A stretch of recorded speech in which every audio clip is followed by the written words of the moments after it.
avec des plats pour la Confédération paysanne. Je ne sais pas si je vais avoir quelque chose à vous dire maintenant. Non. Mais moi, je suis de la Confédération, excusez-moi, Confédération paysanne, voilà. Je suis comme tous les individus de la Confédération paysanne, un groupe ordinaire et citoyen. Et on n'est souvent pas tous d'accord dans notre petit syndicat. Il ressemble un peu au village gaulois, vous savez, celui d'Astérix, là, où on se fout un peu sur la gueule tout le temps, mais quand les grosses armées romaines arrivent, on sait ce qui se passe, et nous, les grosses armées romaines, c'est la loi du marché un peu, et on aimerait y mettre une loi un peu plus humaine, et voir que l'humain soit mis en premier. Donc c'est un peu ce qui nous caractérise. Alors moi, je vais parler en tant que confédéré qui a un point de vue. Tous les confédérés n'auront pas le même point de vue que moi, mais ils vont m'en excuser. Donc ces confédérés-là ont remarqué que l'hectare qui était à côté de chez eux, il a doublé de prix depuis une dizaine d'années. C'est-à-dire qu'il augmente énormément, il a augmenté de 45% en 10 ans, et ça ne l'a pas agrandi pour autant. Il n'a pas gagné en mètres carrés, il a juste gagné en prix. Donc il a aussi remarqué qu'avec tout ça, ses voisins avaient disparu. On en a perdu des milliers depuis pas mal d'années. Je crois qu'on est à peu près 4000, nous, en Touraine, aujourd'hui.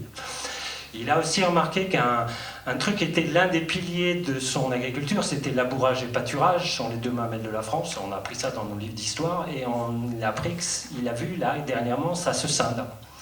Maintenant, ceux qui font du labourage doivent importer des engrais, des fertilisants, donc il y a toutes les conséquences derrière. On a parlé des nitrates, on parle des pollutions dans l'atmosphère aussi à cause du protoxyde d'azote.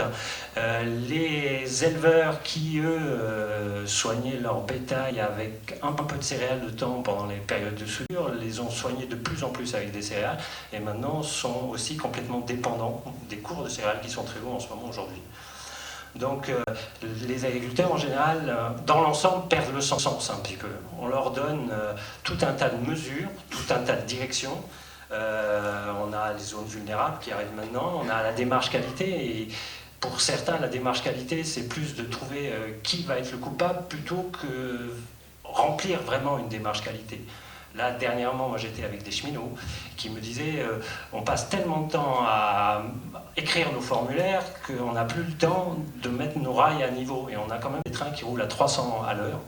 Donc je trouve que nous, dans nos campagnes, on a aussi la même chose. On doit tellement mettre de formulaires qu'on a du mal à faire le travail qui serait le plus efficace. Alors, pour moi, c'est à quoi ça sert d'avoir un guidage satellite si je ne peux plus boire l'eau qui est à côté de chez moi, et si je ne peux plus manger mon alimentation. On en est aussi dans ces questions-là. Et je pense que l'humain est largement oublié. Alors pour répondre à la question comment nourrir tout le monde en préservant les ressources naturelles, la chose qui me semble la plus évidente et qui semble la plus évidente, c'est l'énorme gaspillage. J'ai appris récemment lors d'une de nos dernières réunions qu'on produisait 4600 calories par habitant et par jour, et que de disponibles nous en avons 1800. Tout le reste a disparu entre-temps, entre les pertes de stockage, l'alimentation animale qui est excessivement à base de céréales et qui transforme énormément d'hectares pour peu de production derrière, et puis aussi tous les citoyens qui sont dans un sens peu informés de la valeur de l'alimentation. Il y a énormément dans les poubelles, et puis maintenant on en a de plus en plus dans nos moteurs aussi. Donc en Europe, on a aussi un constat, c'est que le budget lié à l'agriculture pour l'Europe est phénoménal. Et depuis qu'on a un budget phénoménal, on a vu disparaître énormément de fermes. Donc on ne le voit pas au niveau du bilan humain. Et pour la France, on s'aperçoit qu'on est un pays très agricole, un pays relativement peu peuplé, un pays très productif. Mais si on fait aujourd'hui le bilan des hectares importés pour nos besoins et des hectares exportés, on est déficitaire d'1 million d'hectares sur 30 millions d'hectares. Alors où est la productivité?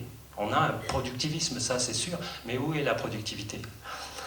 Alors ce qu'on a envie, c'est d'avoir des paysans autonomes et responsables qui coparticipent.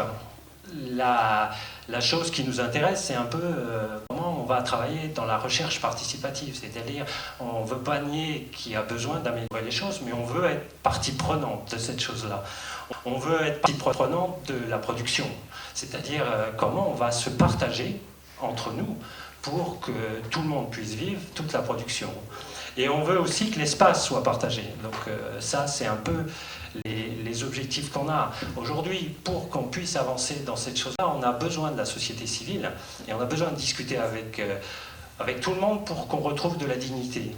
Et pour moi, ce qui peut faire naître un futur, c'est travailler sur la dignité de l'être. C'est un peu un pari de l'avenir. Les dénis aujourd'hui sont certainement nos derniers obstacles avant de retrouver des valeurs fortes de coopération. Et mon souhait, c'est qu'on puisse à l'avenir recréer ce monde. On a fait l'expérience du productivisme. Moi, je dis toujours, j'habite dans une maison de paille et je fais un peu de pain. Je dis toujours, j'ai ça grâce aux 40 000 poules pondeuses de ma mère et aux maïs à 100 quintaux de mon père. Ils ont fait l'expérience du productivisme pour moi. Je pense que tout le monde a fait l'expérience du productivisme aujourd'hui. On voit un peu toutes les conséquences collatérales. Maintenant, est-ce qu'on pourra revoir pour qui on a fait ça? Merci bien.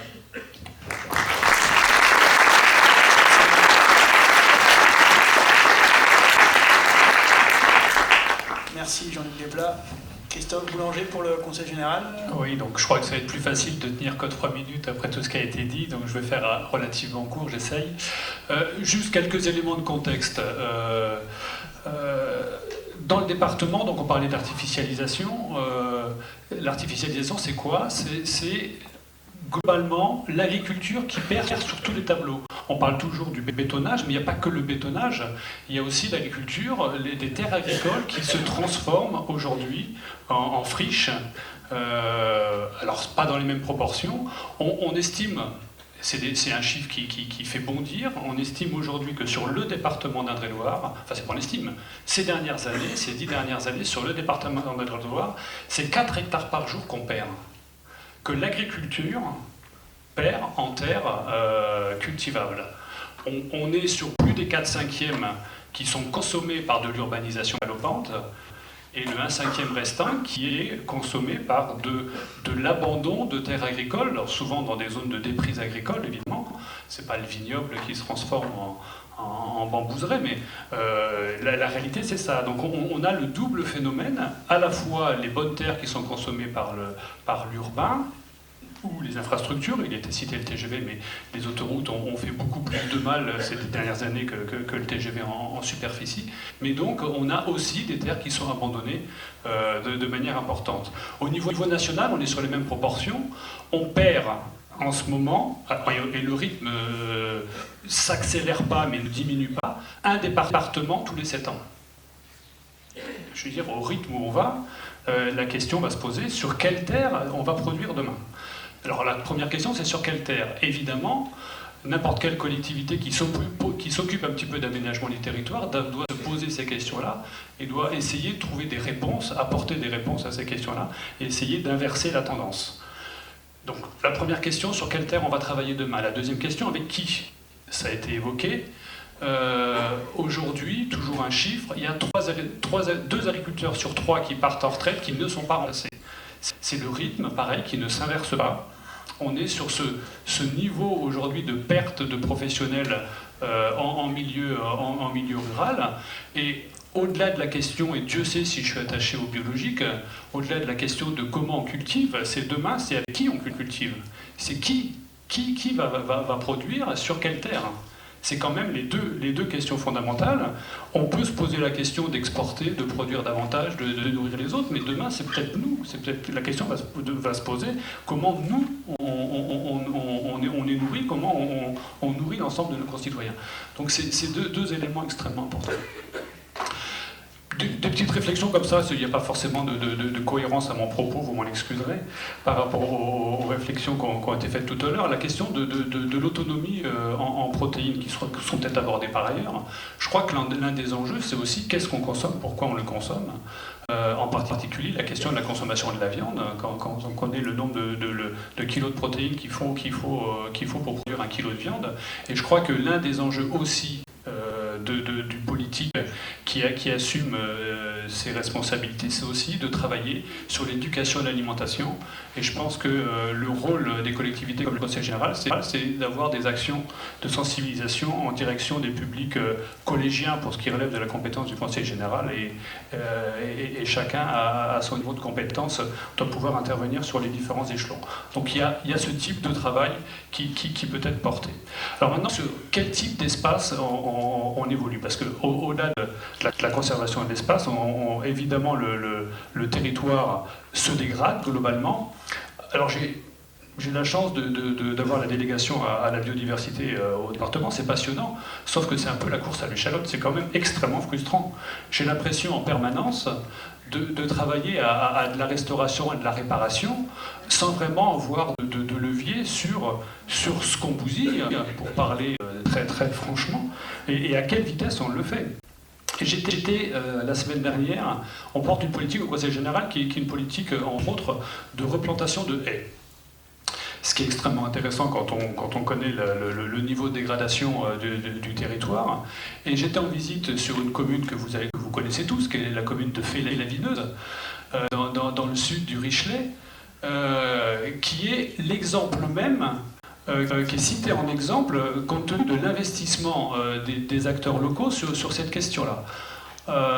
Et donc, je visitais le territoire avec les acteurs locaux, et on me disait, c'est extraordinaire, grâce à l'action du Conseil général et l'action de la mobilisation de tous, on a réussi à replanter 7 km de haies en 15 ans. Je leur dis, mais depuis quand l'opération a commencé? Pourquoi l'opération a commencé? Ils me répondent, mais c'était catastrophique. On a tout rasé en 91 quand on a fait le remembrement. Mais on en a rasé combien? Et on en a rasé 80 km. Donc en 91, on a rasé sans se poser de questions 80 km. Et Dieu sait si le paysage est relativement préservé. On n'est pas en Beauce, hein, quand on est à Fay-la-Vineuse. On est dans le sud du département. On n'est pas encore sur des parcelles extrêmement conséquentes. Mais on a rasé 80 km en 91. Et en dépensant une énergie folle, un peu de pognon quand même, on arrive en 15 ans à replanter 7 km. Et c'est l'exemple de ce qui se fait de mieux dans le département. Bon, je suis un peu sur le cul quand même, hein, pour parler.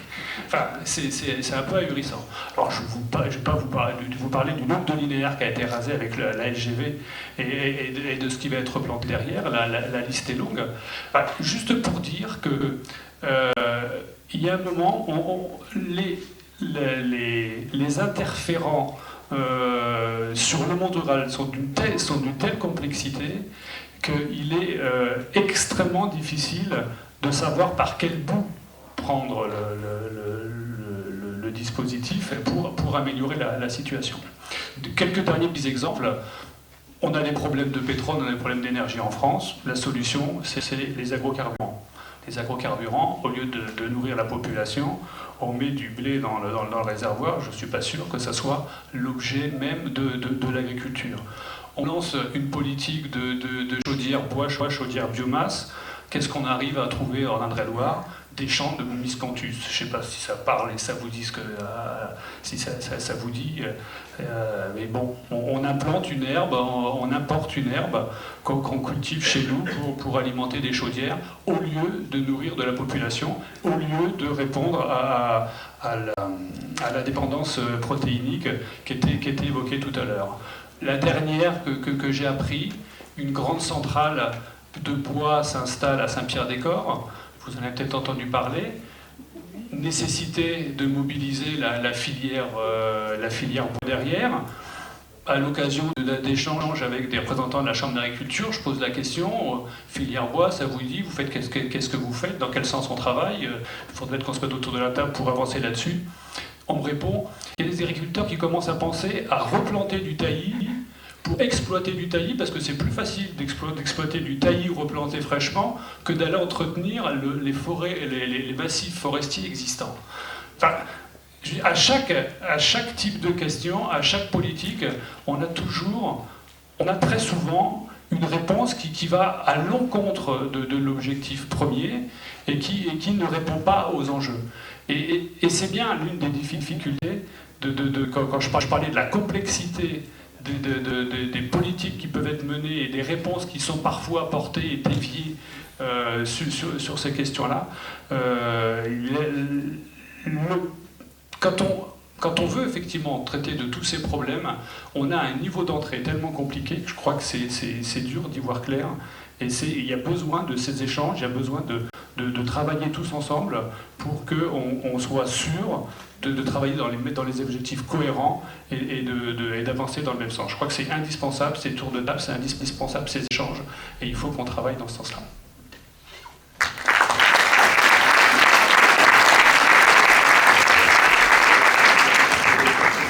Merci Christophe Boulanger. Je crois qu'on a commencé à bien entamer le sujet, à répondre à notre question du départ avec ces différents points de vue un peu complémentaires entre la société civile, les citoyens, le monde agricole et la collectivité. On va poursuivre un peu le décryptage avec l'apport de Marc Dufumier qui va nous amener à une vision nationale et même internationale de cette question-là, et puis un apport d'un point de vue agronomique.